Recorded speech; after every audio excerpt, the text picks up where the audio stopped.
YCP senior నేత జగన్మోహన్ రెడ్డికి అత్యంత సన్నిహిత బంధువు ఒంగోలు శాసనసభ్యుడు మాజీ మంత్రి బాలినేని శ్రీనివాసరెడ్డి వైసీపీకి రాజీనామా చేయడానికి రంగం సిద్ధం చేసుకున్నట్టుగా తెలుస్తూ ఉంది. జనసేన పార్టీలోకి జంప్ అవటానికి రెడీ అయినట్టు తెలుస్తూ ఉంది.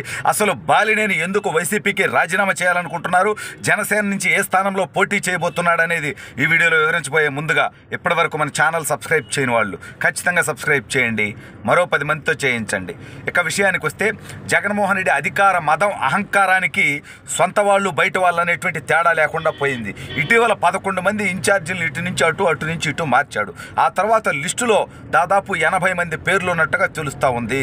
ఇటు చిత్తూరు జిల్లా నుంచి అటు శ్రీకాకుళం జిల్లా దాకా 151 మందిలో 80 మందిని ఏరువేత ప్రోగ్రాం పెట్టుకున్నట్టుగా తెలుస్తూ ఉంది. అందులో ఒక 30-35 మందిని ఈ నియోజకవర్గం వల్ల ఆ నియోజకవర్గానికి, ఆ నియోజకవర్గం వల్ల ఈ నియోజకవర్గానికి పెట్టేటువంటి ప్రయత్నాల్లో భాగంగా అతను బిజీగా గడుపుతున్నాడు. అయితే ఈ టైంలోనే జగన్మోహన్ రెడ్డికి అత్యంత సన్నిహిత బంధువు, జగన్మోహన్ రెడ్డి కోసం మంత్రి పదవి త్యాగం చేసి కాంగ్రెస్ పార్టీ నుంచి బయటకు వచ్చినటువంటి వ్యక్తి, రెండోసారి కూడా జగన్మోహన్ రెడ్డి చెబితే తన అత్యంత సీనియర్ అయినప్పటికీ, విలువ లేకపోయినప్పటికీ మళ్ళీ రాజీనామా చేసినటువంటి వ్యక్తి బాలినేని శ్రీనివాసరెడ్డి. అటువంటి వ్యక్తికి కనీస గౌరవం లేకుండా, అపాయింట్మెంట్ లేకుండా, తాడేపల్లి కోటలోకి ఎంట్రీ లేకుండా అతన్ని తీవ్రంగా అవమానిస్తే ఈ ఘోర అవమానాలు నేను భరించలేనంటూ బాలినేని శ్రీనివాసరెడ్డి అనేక సార్లు మీడియా ముఖంగానే బహిరంగంగా మాట్లాడడం జరిగింది. ప్రతిసారి అలగటం, జగన్మోహన్ రెడ్డిపై అతను తీవ్ర వ్యతిరేకత వ్యక్తం చేయడం, ఆ తర్వాత మళ్ళీ ఎలాగోలా సర్దుకోవడం. సరే, బంధువు, దగ్గర మనిషి, ఒక్కసారి స్టెప్ తీసుకుంటే కష్టం అని చెప్పి. కానీ ఈసారి ఆ దశలన్నీ దాటిపోయినటువంటి పరిస్థితుల్లో బాలినేని శ్రీనివాసరెడ్డి వైఎస్ఆర్ కాంగ్రెస్ పార్టీకి రాజీనామా చేయడానికి రంగం సిద్ధం చేసుకుని తన ప్రధాన అనుచరులతో తన తదుపరి కార్యాచరణ గురించి చర్చించినట్టుగా తెలుస్తూ ఉంది. అయితే అనూహ్యంగా అతను తెలుగుదేశం పార్టీకి కాకుండా జనసేన పార్టీకి జంప్ అవ్వాలనుకుంటున్నట్టుగా తెలుస్తూ ఉంది. ఎందుకంటే తెలుగుదేశం పార్టీ ఒంగోలు అసెంబ్లీ స్థానం అతనికి ఇవ్వడానికి సిద్ధంగా లేదు. ఒంగోలు అసెంబ్లీ నుంచి ఈసారి దామచర్ల జనార్దన్ గారు ఖచ్చితంగా గెలిచేటువంటి పరిస్థితి ఉన్నప్పుడు ఈయన్ని తీసుకోవాల్సినటువంటి అవసరం ఏముంటుంది. అందుకే తెలుగుదేశం పార్టీ ఆయనకు ఒంగోలు అసెంబ్లీ స్థానం ఇవ్వడానికి సిద్ధంగా లేదు. కాబట్టి జనసేన పార్టీలో జాయిన్ అవ్వడానికి అతను మంతనాలు సాగిస్తున్నట్టుగా తెలుస్తుంది. మరేంటి, జనసేనకు పోయి ఒంగోలు శాసనసభ అభ్యర్థిగా పోటీ చేస్తాడంటే కాదు. తెలుగుదేశం పార్టీ అతను జాయిన్ చేసుకున్నప్పుడు జనసేన నుంచి మళ్ళీ ఎలా ఇస్తారు? అతను ఒంగోలు పార్లమెంటు స్థానానికి పోటీ చేసేటువంటి ఆలోచనలో ఉన్నట్టుగా తెలుస్తూ ఉంది. మరి అది జనసేన నుంచి జాయిన్ అయ్యి జనసేన నుంచి ఎంపీగా పోటీ చేస్తాడా, లేదంటే తెలుగుదేశం పార్టీలోకి వచ్చి ఎంపీ స్థానం అడుగుతాడా, లేదంటే జనసేన నుంచి చుట్టుపక్కల నియోజకవర్గాలకి గిద్దలూరుకో, దర్శికో, మార్కాపురానికో పోయేటువంటి ప్రయత్నంలో ఉన్నాడా అంటే ఒక్కసారి మనం గమనిస్తే ఇటీవల వరుసగా తూర్పుగోదావరి జిల్లాలో ఒక 5-6 మందిని పిలుచుకొని మాట్లాడాడు. ఇవాళ మళ్ళీ పార్లమెంట్లో రీల్స్ చేసినటువంటి ఎంపీ ఉన్నాడు కదా, రీల్ స్టారు, పార్లమెంట్లో మాట్లాడడానికి పనికిరాడు కానీ పబ్లిసిటీ పిచ్చున్నటువంటి రాజమండ్రి ఎంపీ మార్గాని భరత్ని ఎంపీగా పీకేసి రాజమండ్రి సిటీకి, అంటే ఎట్టి పరిస్థితుల్లో రాజమండ్రి సిటీలో ఆదిరెడ్డి వాసు గారు దాదాపు 40-50 వేల మెజార్టీతో గెలవబోతున్నాడు. కాబట్టి ఎట్లాగో ఆపలేరు, మెజార్టీ అన్నా తగ్గించడానికి అన్నట్టుగా ఈయన్ని అక్కడికి రాజమండ్రి సిటీకి పంపించేటువంటి ప్రయత్నాలు చేస్తున్నట్టుగా తెలుస్తూ ఉంది.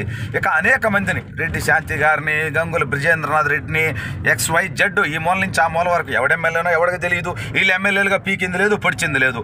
అసలు వాస్తవం ఏంటంటే జగన్మోహన్ రెడ్డి ఎమ్మెల్యేల మీద నిందేస్తాను తప్పించుకోవాలనుకుంటున్నాడు. కానీ అతని మీద వ్యతిరేకత ఉంది, ఉన్నదే ముఖ్యమంత్రి మీద వ్యతిరేకత, ఎమ్మెల్యేల మీద కాదు. ఎమ్మెల్యేని మారిస్తే ఎక్కడోని అక్కడ పెడితే, అక్కడోని ఎక్కడ పెడితే ఏం ఉపయోగం?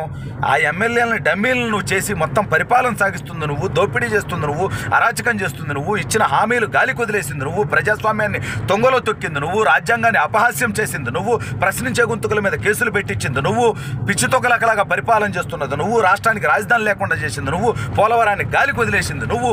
ఇన్ని తప్పులు నీ దగ్గర పెట్టుకొని ఎమ్మెల్యేలు ఎక్కడి నుంచి ఇక్కడికి మారిస్తే, వాళ్ళని తీసేస్తే ఏమవుద్ది జగన్మోహన్ రెడ్డి? అసలు ప్రజలు నిన్ను మార్చాలని డిసైడ్ అయిన తర్వాత నువ్వు ఎమ్మెల్యేలను బీకేస్తే నీ పార్టీ గెలుస్తుంది అనుకుంటున్నా.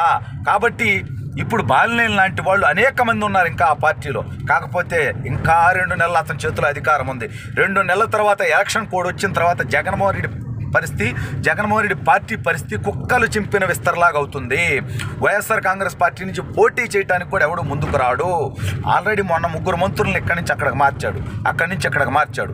ఇతర మంత్రివర్గంలో ఉన్నటువంటి మంత్రుల్లో 4 తప్ప 21 మంది మంత్రులు ఘోరంగా ఓడిపోబోతున్నారని చెప్పి సర్వే రిపోర్ట్లు వచ్చిన తర్వాత, సర్వే రిపోర్ట్లు పక్కన పెట్టుకొని నువ్వు మార్చడానికి సిద్ధమైతే ఇదే సర్వే రిపోర్ట్లు ఇదే పార్టీలో సీనియర్లుగా పనిచేసిన వాళ్ళకి అలాగో ఇలాగో వాళ్ళు సాధించుకుంటారుగా. ఘోరంగా ఓడిపోతుందని అని తెలిసినటువంటి అనేక మంది, దాదాపు 60 మంది తెలుగుదేశం పార్టీలో జాయిన్ అవుతామని మంతనాలు సాగిస్తుంటే తెలుగుదేశం పార్టీ కూడా వీళ్ళందరిని తీసుకోవటానికి సిద్ధంగా లేదు.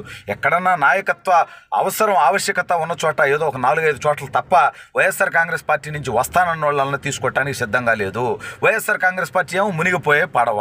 తెలుగుదేశం పార్టీలోకి వీళ్ళని తీసుకోకపోవడానికి కారణం ఏంటంటే తప్పుడు పనులన్నీ చేసి ఎన్నికల ముంగిట అధికారం పోతుందనేటువంటి పరిస్థితుల్లో తెలుగుదేశం పార్టీ పంచం చేరి సేవ్ అవ్వాలి అనేటువంటి ఆలోచన చేస్తే ఇక్కడ కార్యకర్తలు కూడా ఒప్పుకోవడానికి సిద్ధంగా లేరు. కాబట్టి తెలుగుదేశం పార్టీ కూడా వీళ్ళని తీసుకోవడానికి సిద్ధంగా లేదు. ఇటువంటి పరిస్థితుల్లో వైఎస్ఆర్ కాంగ్రెస్ పార్టీలో ఉన్నటువంటి శాసనసభ్యుల్లో మెజారిటీ శాసనసభ్యుల రాజకీయ జీవితం సమాధి కాబోతుంది అనేటువంటి ఆందోళనలో ఉన్నట్టుగా తెలుస్తోంది.